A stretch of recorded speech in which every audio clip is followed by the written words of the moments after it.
नमस्कार। इसके पहले हमने आपको ये सूचना दी थी कि उत्तर प्रदेश सरकार युवाओं को टैबलेट और स्मार्टफ़ोन बाँटेगी, लेकिन अभी तक यह सिर्फ़ अमली जामा था, लेकिन अब इसे कागज़ी जामा भी पहनाया जा रहा है।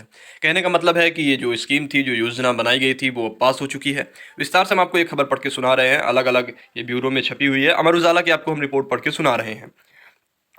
प्रदेश में स्नातकोत्तर, डिप्लोमा, कौशल विकास, पैरामेडिकल तथा नर्सिंग सहित विभिन्न शिक्षण प्रशिक्षण कार्यक्रमों में करीब 1 करोड़ विद्यार्थियों को निःशुल्क स्मार्टफोन या टैबलेट वितरित किए जाएंगे।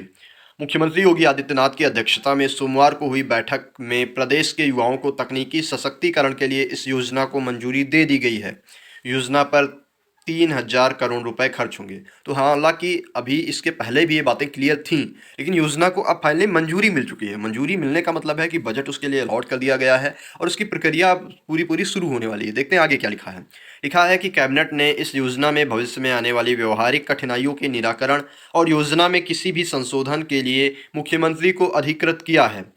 प्रदेश सरकार के प्रवक्ता सिद्धार्थ सिंह ने बताया कि योजना के तहत प्रस्तावित लाभार्थी वर्ग में अन्य वर्ग के युवाओं को भी सीएम के अनुमोदन से शामिल किया जा सकेगा। उन्होंने बताया कि किस लाभार्थी वर्ग को टैबलेट प्रदान किया जाना है तथा किसे स्मार्टफोन दिया जाएगा, इसका निर्णय भी मुख्यमंत्री करेंगे।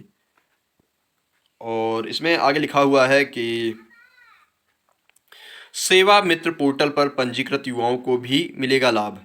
प्रवक्ता सिद्धार्थ सिंह ने बताया कि कौशल विकास विभाग के सेवा मित्र पोर्टल पर पंजीकृत युवाओं को भी टैबलेट या स्मार्टफोन दिया जाएगा। पोर्टल पर पंजीकृत युवाओं को plumber, carpenter, nurse, electrician, AC mechanic आदि का प्रशिक्षण दिया जाता है। ऑनलाइन क्लास करने और आवेदन भरने में मदद मिलेगी इससे। ये 3 पॉइंट इसमें दिए गए हैं कि टैबलेट और स्मार्टफोन मिलने से छात्र छात्राओं को ऑनलाइन क्लास में शिरकत करने में मदद मिलेगी। इसके अतिरिक्त युवाओं को विभिन्न सरकारी एवं गैर सरकारी नौकरियों में आवेदन करने एवं कोचिंग व प्रशिक्षण हासिल करने में भी आसानी होगी। तकनीकी रूप से सक्षम होने में युवा वर्ग को रोजगार का सृजन एवं सेवा योजन में भी सहायता मिलेगी। अमर उजाला में है और दैनिक जागरण में भी ऐसे कुछ करके लिखा हुआ है।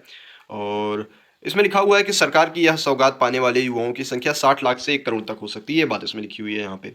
और बाकी सारी बातें वही हैं और लगभग सारी बातें सेम टू सेम लिखी हुई हैं। इसमें एक और बात लिखी है कि भाजपा ने पिछले चुनाव में ये वादा किया था, तो हो सकता है कि जैसे अखिलेश गवर्नमेंट ने पूरे हुए वादे अब हैं नए इरादे करके लैपटॉप उन्होंने बांटा था, तो हो सकता है ऐसा कुछ इनके में भी बांटा जा सकता है। ऐसी पूरी उम्मीद है, क्योंकि आप योगी गवर्नमेंट के पोजीशन में हो सकते हैं, आप उनसे सहमत हो सकते हैं या नहीं हो सकते हैं, लेकिन एक बात आपको भी पता होगी और यह फैक्ट भी है, योगी गवर्नमेंट जो करना चाहती है वो कर ही लेती है किसी भी उसमें कंडीशन में। तो अगर गवर्नमेंट ने बांटने का प्लान बना लिया है तो बांटेगी ही बांटेगी। और यदि सिर्फ ये चुनावी जामा है तो मैं इसके बारे में कुछ कह नहीं सकता हूँ।